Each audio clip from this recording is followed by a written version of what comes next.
오늘은 요한복음 13장 16절에서 11절 말씀으로 제자들의 발을 씻으시는 예수님이라는 제목으로 저와 여러분들이 이 말씀으로 은혜를 받고자 합니다.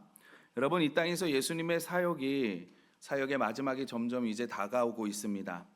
예수님은 제자들과 함께 저녁 식사를 하시고 또 예수님의 발을 씻겨주는 오늘 본문의 말씀입니다. 우리는 이것을 최후의 만찬이라고 알고 있죠. 유대인들은 집에 들어오면 이렇게 손과 발을 씻어주는 예절이 있습니다. 그러니까 가나 혼인잔치에 예수님께서 물로 포도주를 만드실 때 돌 항아리 6개를 채워라 라고 말씀하시잖아요. 그러니까 이 돌 항아리가 뭐냐면 이 손님이 왔을 때 손과 발을 씻어줄 수 있는 물을 저장할 수 있는 그 항아리를 말합니다. 그래서 어느 정도 사는 집은 손님이 오면요, 집주인은 발 씻을 물을 준비하고요, 하인이 그 물을 받아다가 손님의 발을 씻겨주는 것이 손님을 접대하는 예의 중에 하나입니다. 그래서 이렇게 발을 씻겨준다 하면요, 그 발을 씻겨주는 사람은요, 하인이 하기 때문에 굉장히 천한 일로 보았어요. 오늘 말씀을 보면요, 어떤 중요한 일이 있었는지는 모르겠지만 예수님께서 집에 들어와서 그리고 제자들과 식사를 할 때 이를 발을 씻겨줬다라는 이야기는 없는 것 같습니다. 그래서 발을 씻지 않고 식사를 하셨던 것 같고요. 누가복음에 보면 오늘 똑같은 말씀이 보여지는데 저녁 중에 제자들이 이런 대화를 나누는 것을 누가복음을 통해 알 수 있습니다. 또 그들 사이에 그중 누가 크냐는 다툼이 난지라 라고 누가복음은 말씀하고 있습니다. 그러니까 예수님과 제자들이 유월절을 일주일 앞두고 예루살렘 성전으로 올라 입성을 하십니다.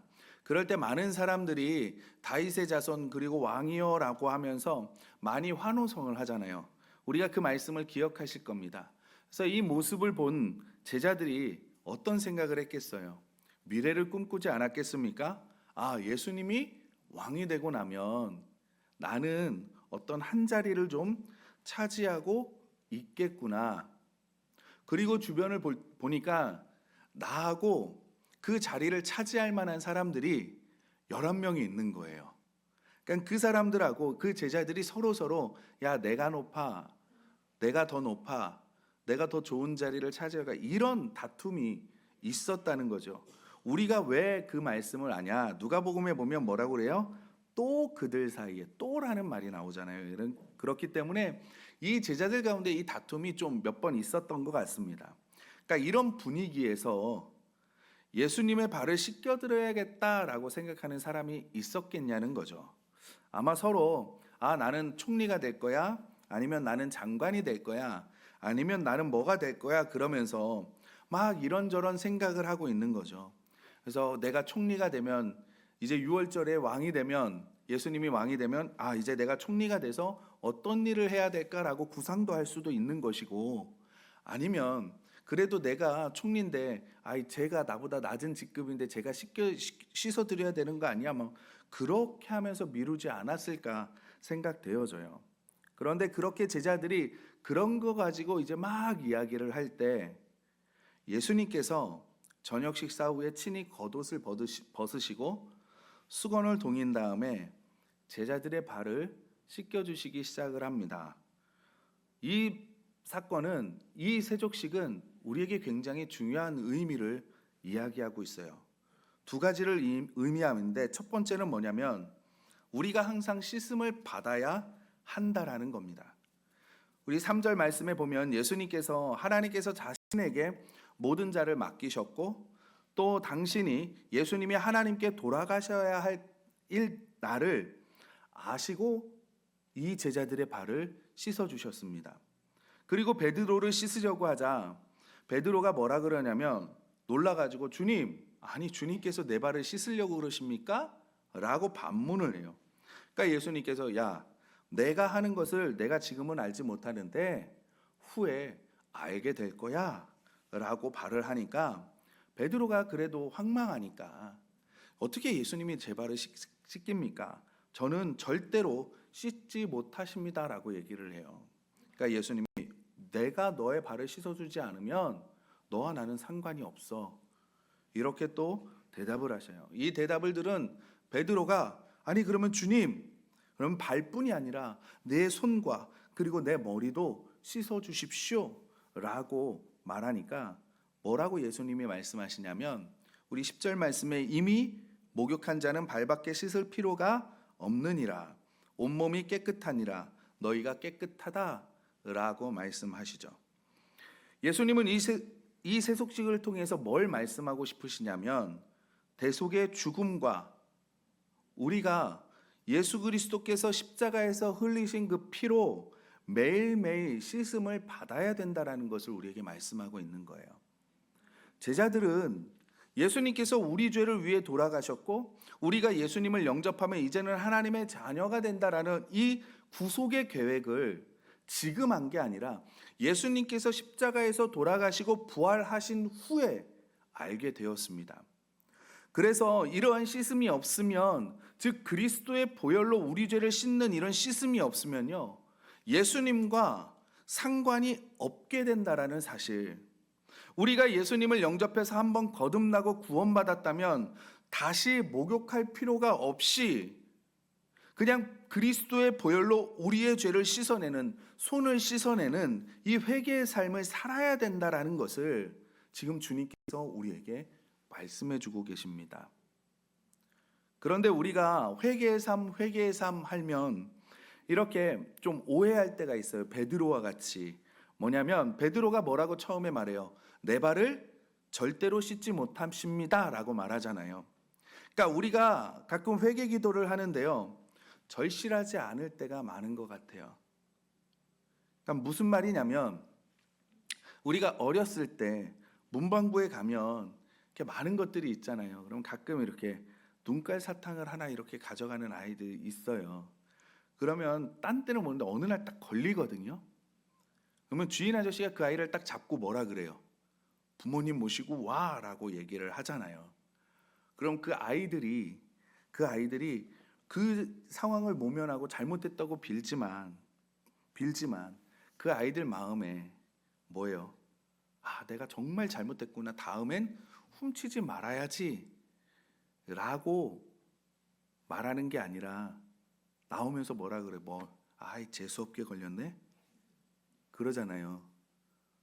여러분 우리가 일상생활에 살 때도 이런 마음이지 않습니까?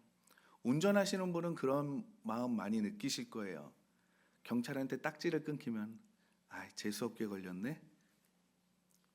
회개를 하기는 하는데 내가 하나님의 말씀에 순종하지 못했구나. 내가 하나님이 싫어하는 행동을 했구나. 내가 하나님께서 싫어할 말을 했구나. 주님께서 지금 이것을 보면 얼마나 마음이 아프실까 하는 마음을 찢는 회개를 해야 되는데 그러진 않는다라는 거예요. 그러니까 구약에 보면 마지막에 예수님이 예언서, 선지서들을 보면 뭐라 그래요? 야, 너희 옷 그만 찢어라. 야, 너희 머리에 재 그만 뿌려라. 너희도 옷 찢지 말고 마음을 찢는 회개를 해라. 하나님이 그렇게 말씀하시잖아요. 또 주여 내 발뿐 아니라 손과 머리도 씻어 주옵소서라고 베드로가 말해요. 근데 무슨 말이냐면 죄를 지으면 구원받지 못할까 봐 걱정하며 사는 분들이 계세요. 천국에 가실 수 있으십니까? 말씀드리면 지은 죄가 많아서 이렇게 말씀하시는 분들이 많으시거든요. 여러분 출애굽기에 보면 홍해 사건이 나오죠. 그 홍해 사건을 보면 성경은 뭐라고 얘기하냐면 그것을 세례라고 이야기를 해요. 그래서 세례는 뭐예요? 거듭남, 새로운 피조물이잖아요. 우리가 신앙생활을 하면서 세례는 평생에 한 번 행해지는 겁니다.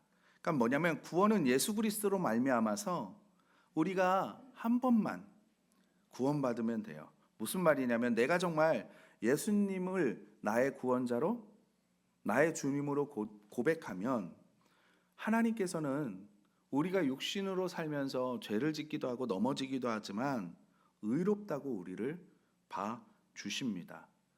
그런데 홍해 이후에 뭐가 있어요? 끝나는 게 아니죠. 광야가 있잖아요. 우리가 일상생활을 살아가다 보면 광야는 어떤 곳이에요? 지루한 곳이에요. 의심하는 곳이에요. 좌절하는 곳이에요. 고통의 훈련이 있는 곳입니다.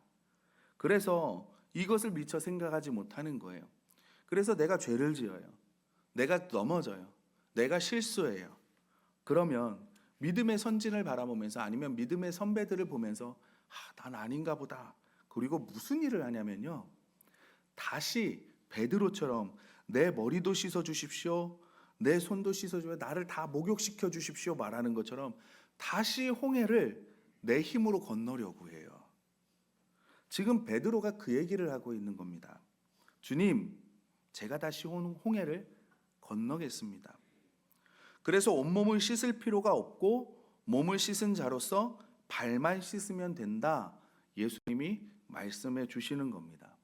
그래서 이 세족식을 우리가 성막으로 비유를 하면 제사장이 양의 문을 지나서 번제단을 지난 다음에 성소로 들어가기 위해서 그 다음에 어디를 지나가요?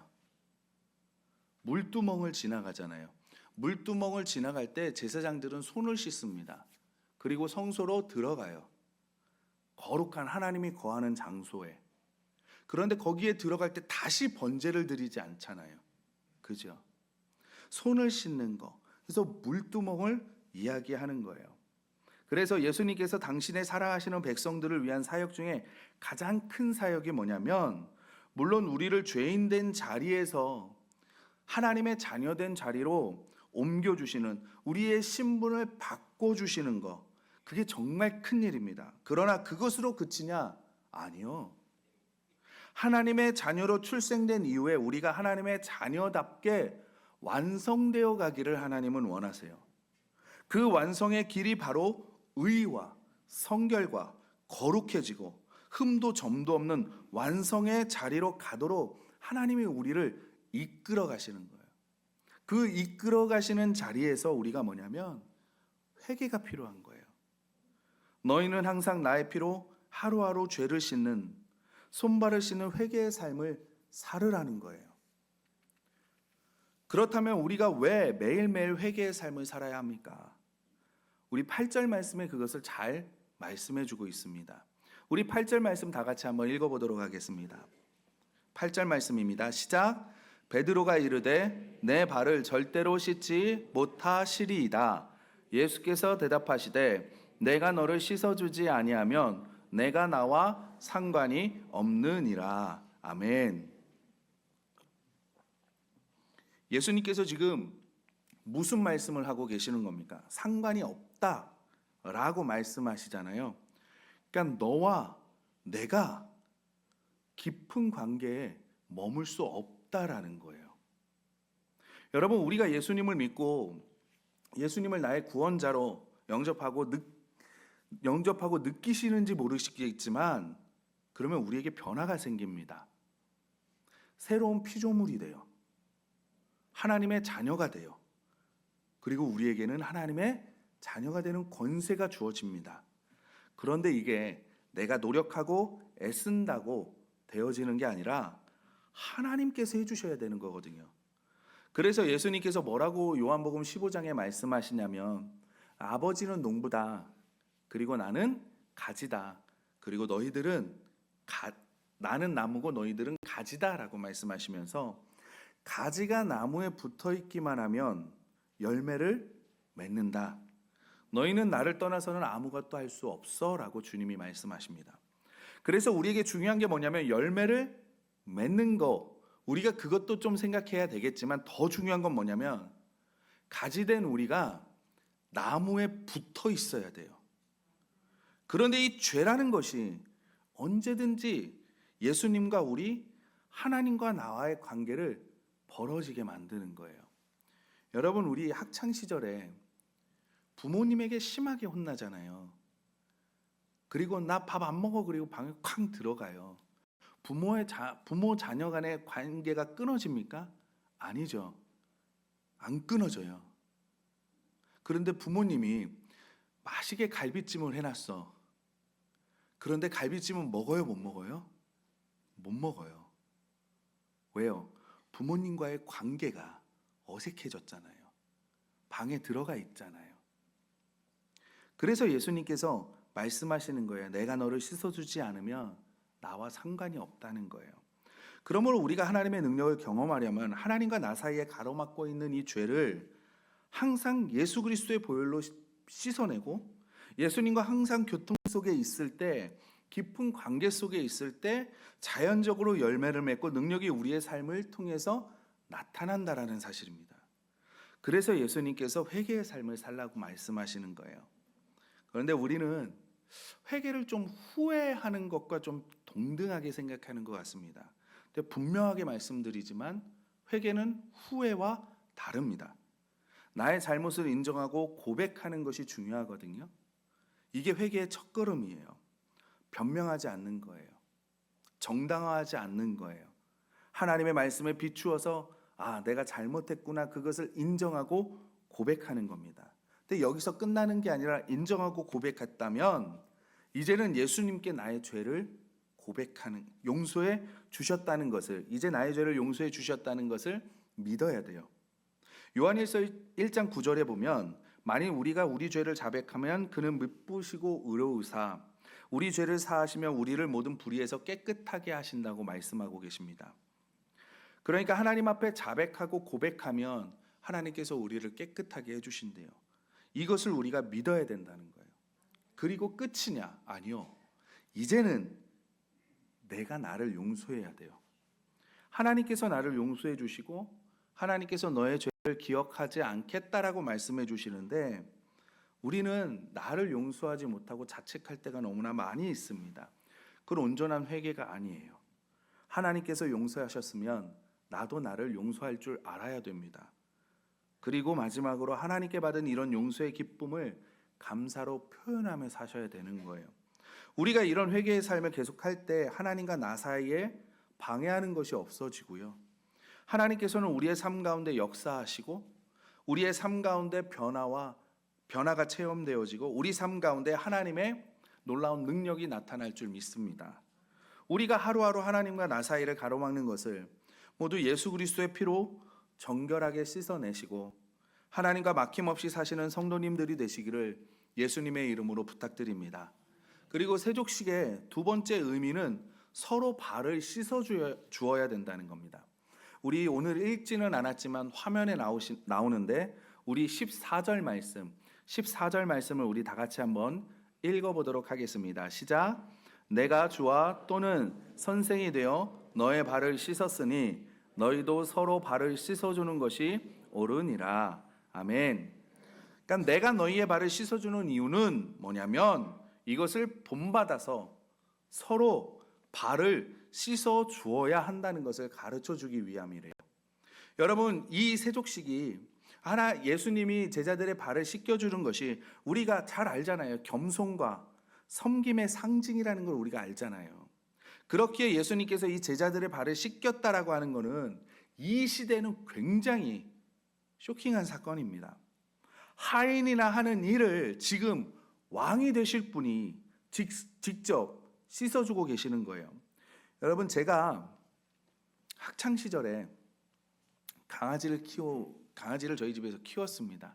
오랜 시간 키웠는데 제가 나중에 좀 안 사실은 뭐냐면 이 강아지가 가족들, 사람들을 다 좋아하는데 순위를 매긴대요. 아셨습니까? 순위를 매긴대요. 그래서 한 사람 한 사람 들어오면 다 좋아라 이렇게 마중 나오잖아요. 강아지들이. 애완견 키워보신 분들은 알 텐데, 근데 우르르 들어가면 강아지가 이렇게 살펴보시면 강아지가 가장 먼저 간 사람이 1순위래요. 그리고 두 번째가 2순위, 세 번째가 3순위래요. 저희 4식구거든요. 저는 4번째로 왔습니다. 그냥 강아지도 저를 아는 것 같아요. 예. 근데 이게 강아지만 그럽니까? 우리 일상생활에서 여러분 순위를 매기며 살지 않습니까? 선을 그어놓고 여러분 살아가지 않습니까? 가진 것에 의해서, 배운 것에 의해서, 사는 곳에 의해서, 어떤 차를 타냐, 무슨 옷을 입냐, 우리는 그거를 보면서 개인적으로 순위를 매기고 선을 긋습니다. 어디를 가든지요. 그런데 어느 순간인가 이런 모습들이 교회 안에도 들어오는 것 같아요. 정말 마음 아픈 일이죠. 세상에서 순위를 매기고 선을 긋고, 교회 안에서 순위를 매기고 선을 긋습니다. 그 안에는 여러 가지 이유가 있을 거예요. 그런데 지금 예수님께서는 이것을 단숨에 무너뜨리고 계십니다. 솔직히 예수님 위로 누가 설 수 있겠습니까? 누가 예수님보다 내가 잘났다 말할 수 있겠습니까? 누가 예수님보다 능력이 많다, 많이 배웠다 말할 수 있겠습니까? 아니, 누가 예수님 앞에 내 발을 씻어달라고 이야기할 수 있겠습니까? 지금 발을 씻김 받아야 할 분이 누구고, 지금 발을 씻어야 주어야 할 사람이 누구입니까? 이런 예수님이 지금 무엇을 하고 계십니까? 하인 중에 하인이 해야 하는 일을, 발을 씻기는 일을 지금 예수님께서 하고 계시는 거예요. 반면 제자들은 왜 예수님께서 발을 씻기는 것에 부담을 갖고 있는 걸까요? 뭐냐면 나의 지금 이스라엘이라는 나라의 왕이 되실 예수님이 발을 씻어준다고 하니까, 가장 높은 서열에 예수님이 씻어주니까 부담이 안 되겠습니까? 낮은 자는 섬겨야 하고 높은 자는 받고 다스려야 되고, 가진 자가 없는 자보다 높아져야 되는 게 세상의 이치잖아요. 우리는 그런 이치를 가지고 살아가잖아요, 세상 속에서도요. 그러나 예수님은 새로운 패러다임을 우리에게 말씀해 주고 있습니다. 그래서 마태복음 20장에는 예수님이 이렇게 말씀하세요. 너희 중에는 그렇지 않아야 하나니 너희 중에 누구든지 크고자 하는 자는 너희를 섬기는 자가 되고, 너희 중에 누구든지 으뜸이 되고자 하는 자는 너희의 종이 되어야 한다. 그러니까 예수님이 뭐라고 말씀하시는 거예요? 너희는 그렇게 하면 안 되는데요. 너희가 누구예요? 그리스도인들이잖아요. 너희 중에 크고자 하느냐? 그럼 섬기는 자가 되라. 으뜸이 되고자 하느냐? 그럼 종이 되어라. 지금 예수님이 우리에게 무슨 말씀을 합니까? 섬김을 받는 자가 큰 사람이 아니라 섬기는 사람이 큰 사람이라는 거예요. 높은 데에서 말하는 사람이 높은 사람이 아니라 낮은 곳에서 묵묵히 일하고 있는 사람이 높은 사람이라는 거예요. 그래서 예수님께서 위대한 사람이 누구인지, 높은 사람이 누구인지, 큰 사람이 누구인지를 제자들의 발을 씻겨주심으로써 제자들뿐만이 아니라 지금 저와 여러분에게 보여주고 계시는 겁니다. 그래서 사랑하는 우리 성도님들, 이왕 우리가 예수님을 믿잖아요. 우리가 이미 예수님을 믿음으로 인해서 세상에서 살아가면서 좀 미련하다 이야기도 듣고 불편한 것도 있잖아요. 그런데 하나님 앞에서 위대한 사람, 하나님 앞에서 큰 사람, 하나님 앞에 상급받는 사람, 주님이 우리 머리에 면류관을 씌워주면서 착하고 충성된 종아 라고 칭찬되는 사람 되고 싶지 않으십니까? 그렇게 되고 싶으시다면 남의 발을 씻어주시는 성도님 되시길 바랍니다. 이것이 비결이에요. 내가 정말 하나님이 원하시는 큰 사람이 되고 싶고, 하나님이 원하시는 위대한 사람이 되고 싶고, 그것을 정말 원하신다면, 하나님이 원하시는 으뜸이 되고 싶으시다면 남의 발을 씻겨주는 사람이 되어야 됩니다. 저는 우리 영도교회 모든 성도님들이 이런 남의 발을 씻겨주시는 분들 되시기를 부탁드립니다. 그렇다면 남의 발을 씻겨준다라는 게 뭐겠습니까? 여러분, 낮은 데에서 발을 씻어주는 사람을 하인 종이라 그랬잖아요. 그러니까 종이라는 개념을 우리는 부리는 사람으로만 생각을 하는데, 좀 우리가 다르게 좀 생각해 봤으면 좋겠습니다. 여러분, 종은 뭐 하는 사람이에요? 상전의 필요를 채워주는 사람이에요. 그쵸? 상전이 필요할 때 누구를 불러요? 종을 부르잖아요. 그리고 그 필요를 채워주는 게 누구냐면 종이에요. 종. 그러니까 종은 상전의 필요를 채워주는 사람이 종입니다. 왜 예수님께서 종의 모습으로 이 땅에 오셨습니까? 저와 여러분의 필요를 채워주기 위해서 오신 거예요. 이제 얼마 남지 않으면 예수님은 십자가에 돌아가셔야 합니다. 더군다나 3년 반 동안 함께했던 제자 한 명이 배바른해서 돌아가시는 거예요. 그리고 그 사실을 예수님이 알고 계십니다. 그러니까 1절 말씀에 보면 유월절 전에 예수께서 자기가 세상을 떠나 아버지께로 돌아가실 때가 이른 줄 아시고 세상에 있는 자기 사람들을 사랑하시되 끝까지 사랑하셨다 말씀하시거든요. 그러니까 예수님께서 돌아가셔야 되는 것을 아셨어요. 그러니까 아는 것도 중요한데 뒤에 보면 뭐라고 말씀하시냐면 세상에 있는 자기 사람들을 사랑하시되 끝까지 사랑하셨다고 말씀합니다. 그러니까 예수님께서는 지금 자기 앞에 놓인 죽음, 그 십자가의 괴로움보다요, 자신이 택한 백성들을 극진히 사랑하시는 그 마음이 더 크다는 거예요. 크다는 거예요. 내가 십자가에서 죽고 나면, 내가 부활하고 하나님 보좌 우편으로 올라가면, 내 사랑하는 사람들은 어떻게 하지? 내가 너희를 사랑한다. 내가 너희와 함께 하겠다. 내가 보혜사를 보내주겠다. 이 백미가 어디에 있는 거냐면 바로 제자들의 발을 씻겨주는 거예요. 빌립보서 2장에는 예수님에 대해서 이렇게 묘사하고 있습니다. 그는 근본 하나님의 본체시나 하나님과 동등됨을 취할 것으로 여기지 아니하시고 오히려 자기를 비워 종의 형체를 가지사 사람들과 같이 되셨고 사람의 모양으로 나타나사 자기를 낮추시고 죽기까지 복종하셨으니 곧 십자가의 죽으심이라. 이러므로 하나님이 그를 지극히 높여 모든 이름 위에 뛰어난 이름을 주사 하늘에 있는 자들과 땅에 있는 자들과 땅 아래에 있는 자들로 모든 무릎을 예수의 이름에 꿇게 하시고 모든 이름으로 예수 그리스도를 주라 시인하여 하나님 아버지께 영광을 돌리게 하셨느니라. 아멘. 그러니까 예수님께서 온 하늘과 땅을 다스리시는 창조주 하나님이신데 자신을 낮추시고 인간의 모습으로까지 낮추시고 이제는 자기 목숨까지 바칠 정도로 순종하시고 낮추셨다는 거예요. 그래서 우리가 남의 종이 된다는 것은 이제 나의 필요를 채워주는 게 아니라 남의 필요를 채워주는 것에 관심을 가져줄 때 비로소 종의 삶이 시작이 되는 거고요. 남의 발을 씻어줄 수 있게 되는 겁니다. 우리 주님은 세상 끝날까지 우리와 함께 계실 겁니다. 예수 그리스도는 우리 죄를 구속하셨을 뿐만 아니라 이제 영원히 하나님의 자녀로 갈라설 수 없는 부부라고 묘사할 정도로 저와 여러분과 함께 하십니다. 우리와 거처를 함께 하시고 우리와 일거수일투족을 함께 나누실 겁니다. 이것이 그리스도인들 하나님의 자녀의 특권이고 자랑입니다.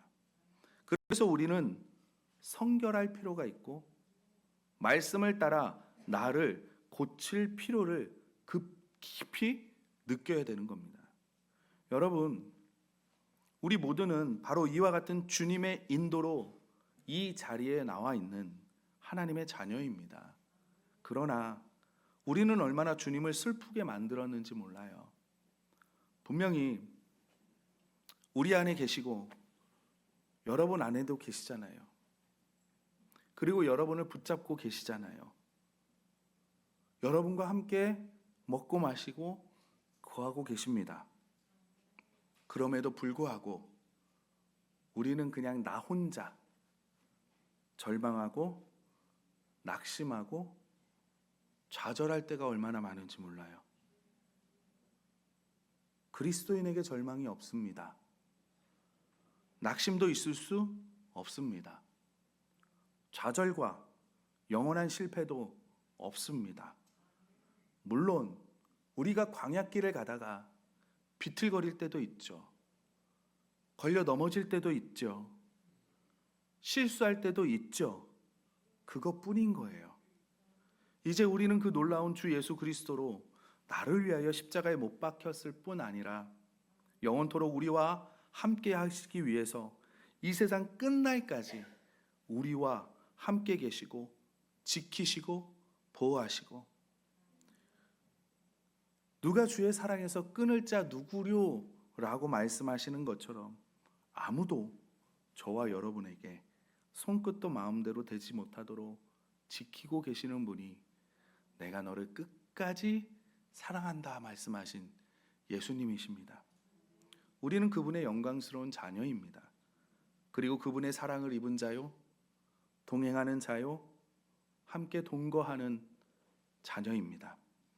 믿음 생활을 했으니 하나님 앞에 섰을 때 칭찬받고 상급도 받아야죠. 그래서 교회는 나를 나타내고 높이는 자리가 아니라 나를 낮추고 남의 발을 씻어주는 자리인 것입니다. 사랑하는 성도 여러분, 발을 씻어주시는 저와 여러분이 되어서 우리가 믿음 생활 한번 주님 앞에 멋지게 한번 해봤으면 좋겠습니다. 주님 보시기에 큰 사람도 돼보고, 주님 앞에 칭찬도 좀 받아보고, 주님께서 높여도 주시고, 그런 성도님 되시기를 예수님의 이름으로 축원합니다.